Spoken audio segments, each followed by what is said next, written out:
La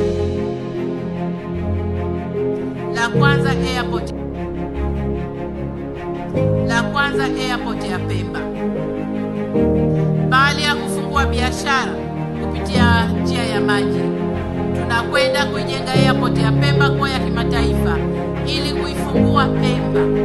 Wageni watalii wanaokuja Pemba watue moja kwa moja kwenye uwanja wetu wa kimataifa wa Pemba.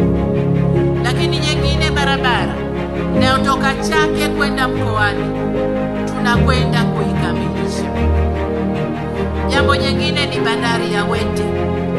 Bandari ya Wete tunakwenda kuijenga kwa design ambayo tumekubaliana, lakini natambua tulitafuta fedha kujenga barabara 7 ndani ya Pemba ambazo tayari ujenzi unaendelea.